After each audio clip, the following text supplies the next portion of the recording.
മമ്മൂട്ടി ഇപ്പോൾ ഇങ്ങനെ അറിയണം ഒരു ക്യാരക്ടർ ഉണ്ടെന്നൊക്കെ അറിയണമെന്നുണ്ടെങ്കിൽ മമ്മൂട്ടി പാഞ്ഞ് പിടിക്കും അതിന്. ഞാൻ ഈ ന്യൂ ജനറേഷൻ്റെ അടുത്ത് ഒന്നും കഥ പറഞ്ഞ് എനിക്ക് ഈ അടുത്ത കാലത്തൊരു സംഭവം ഉണ്ടായി. അതായിരുന്നു ഈ കർണൻ്റെ ലാസ്റ്റ് അറ്റംപ്റ്റ്. നമ്മുടെ വിജയരാഘവൻ വിളിച്ച് ഉണ്ണി മുകുന്ദൻ്റെ ഒരു പടം സക്സസ് ആയല്ലോ.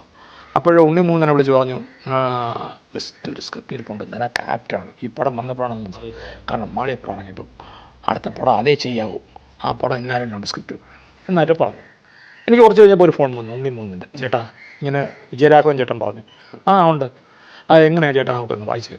ഞാൻ പറഞ്ഞു, ട്രിവാൻഡ്രത്ത് വീട്ടിൽ വന്നാൽ ഞാനിരുന്ന് വായിച്ച് കേൾപ്പിച്ചുതരാം. ഒന്നാമത് കർണൻ എന്ന് പറയുന്നത് വായിച്ച് കേൾപ്പിക്കണം, കാരണം ഈ ഡയലോഗ് ഡെലിവറിയൊക്കെ വളരെ പ്രധാനമാണ്. ഈ യൂഷ്വൽ ലാംഗ്വേജ് നീ ഇവിടെ കൊണ്ടേ എന്നല്ല ഡയലോഗ് അല്ലേ, നിങ്ങൾ ധർമ്മശാസ്ത്രപ്രകാരം അനുസരിച്ച് മറ്റത് മറിച്ചെന്ന് പറഞ്ഞാൽ അത്ര കടുത്ത പദങ്ങൾ പൗരാണിക ഭാഷയാണ്.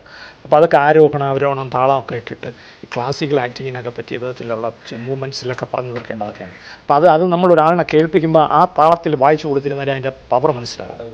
അപ്പോൾ അങ്ങനെ ചെയ്യാമെന്ന് പറഞ്ഞു.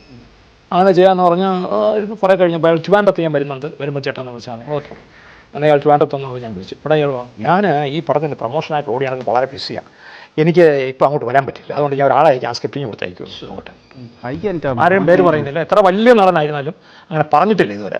ഞാൻ പറഞ്ഞു, ഇത് അങ്ങനെ കൊടുത്തയക്കാനുള്ള സ്ക്രിപ്റ്റ് അല്ല, നിങ്ങൾക്ക് സമയം ഉണ്ടാകുമ്പോഴത്തേക്ക് വാ, അപ്പോഴും ഞാൻ വേറെ ആർക്കും കൊടുത്തിട്ടില്ലെങ്കിൽ നിങ്ങൾക്ക് വായിച്ചേപ്പിച്ചു തരാം. ഫോൺ കിട്ടി. മമ്മൂട്ടിക്ക് അതല്ല. മമ്മൂട്ടി ഇപ്പോൾ ഇങ്ങനെ അറിയണം ഒരു ക്യാരക്ടർ ഉണ്ടെന്നൊക്കെ അറിയണമെന്നുണ്ടെങ്കിൽ മമ്മൂട്ടി പാഞ്ഞ് പിടിക്കും അതിന്, മനസ്സിലായില്ലേ? മമ്മൂട്ടിയൊക്കെ ഇന്നും ഒരു അയാളുടെ പാഷൻ എപ്പോഴും പറഞ്ഞു കേൾക്കുന്നില്ലേ, ആ പാഷൻ എന്ന് പറയുന്നത് അത് ലേശം അണഞ്ഞു പോയിട്ടില്ല, അങ്ങനെ കത്തി നിൽക്കുക തന്നെയാണ്. ആ സിനിമയ്ക്ക് വേണ്ടി അയാൾക്കൊരു ഗുണമുള്ള ക്യാരക്ടറാണ്, ഒരു വിചിത്ര ക്യാരക്ടറാണെന്ന് അറിഞ്ഞാൽ അയാൾ എന്തും ചെയ്യുവാണ്. ആ ട്രെൻഡൊന്നും ഞാൻ ഇവരിൽ കാണുന്നില്ല.